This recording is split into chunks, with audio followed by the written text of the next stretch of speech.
What if the greatest threat to democracy didn't come from the outside, but from within your own mind? Based on the novel of the same name, John Frankenheimer's The Manchurian Candidate is more than just a Cold War thriller. Released in 1962, it captured the deep paranoia of its time, fear of communism, fear of political corruption, perhaps most unsettling, fear of losing control of one's own thoughts. The early 1960s were a time of escalating tension between the United States, the Soviet Union, and China.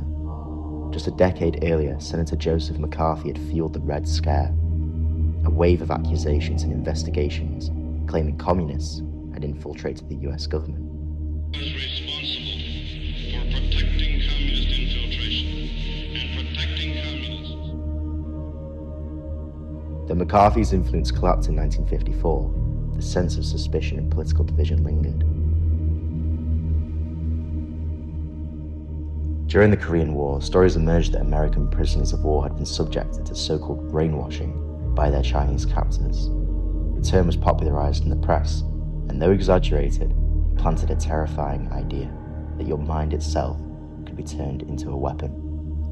The Manchurian Candidate took these fears and amplified them, transforming abstract anxieties into a concrete nightmare of political assassination, betrayal, and psychological manipulation. The story follows Raymond Shaw, a decorated Korean war hero played by Lawrence Harvey. But behind his impressive and well-liked public image lies a dark secret.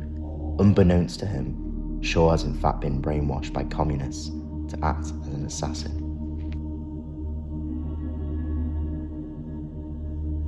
His fellow soldier, Major Bennett Marco, played by Frank Sinatra, begins to unravel the conspiracy when he's plagued by recurring nightmares of the brainwashing sessions. At the centre of it all is Shaw's mother, Eleanor Iselin, played by Angela Lansbury. She's manipulative, ambitious, and coldly calculating in her role to push her son into the role of political assassin in service of her husband's rise to power. One of the most chilling devices in the film is the way Raymond Shaw's brainwashing is triggered, this being through a deck of playing cards. The suggestion that he plays a game of solitaire triggers a trance-like state in which Shaw has no control over his own body and mind. Whenever Shaw sees the Queen of Diamonds, he is then placed into an additional trance-like state in which if he is commanded to do anything, he will do so without hesitation. The choice of card is symbolic. The Queen connects directly to his domineering mother, Eleanor, while the image of diamonds, cold and lifeless, mirrors his own emotional emptiness. What makes this so disturbing is its simplicity. The Queen of Diamonds is ordinary, something anyone might stumble across. This transforms everyday life into a potential threat. Paranoia distilled into a single playing card.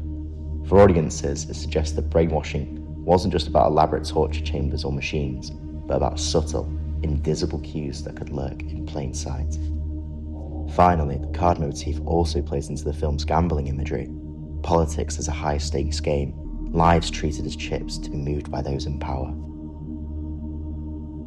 At its core, the Manchurian Candidate is about control, loss of free will. Raymond Shaw becomes the ultimate puppet, a war hero whose own mind has been stolen. His character embodies the fear that individuals can be stripped of agency and used as weapons against their own country. Political paranoia. Eleanor Islin's ambitions mirror real-world anxieties about power-hungry politicians exploiting fear for personal gain. Her husband is a loudmouth senator who channels McCarthy's style, but it's Eleanor who wields the real power behind the scenes. Family betrayal.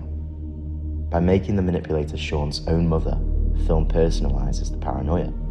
It's not just foreign enemies we should fear, but those closest to us. Visually, Frankenheimer reinforces these themes in bold stylistic choices. The brainwashing scenes blur reality and illusion, moving between polite garden parties and military interrogations in jarring, disorientating cuts. This editing style traps the audience in the same uncertainty as the characters, unsure what is real in what is programmed fantasy. Upon release, The Manchurian Candidate stunned audiences. Its blend of political satire, psychological horror, and thriller elements felt daring and unsettling. But just a year later, President John F. Kennedy was assassinated in Dallas.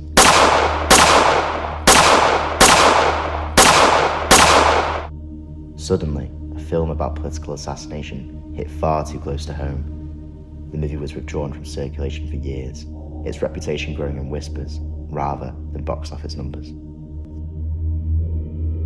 When it resurfaced decades later, critics hailed it as one of the greatest American thrillers ever made. It has since been preserved by the Library of Congress as a culturally significant work.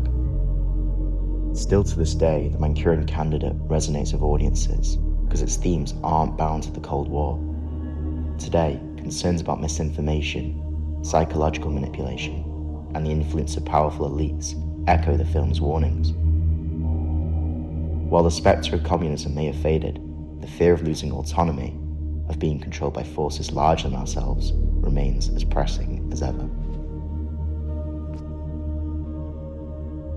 The Manchurian Candidate is more than a Cold War relic. It's a timeless exploration of paranoia, manipulation, and the fragility of democracy. Over 60 years later, it continues to ask us the same unsettling question: how much of our mind truly belongs to us?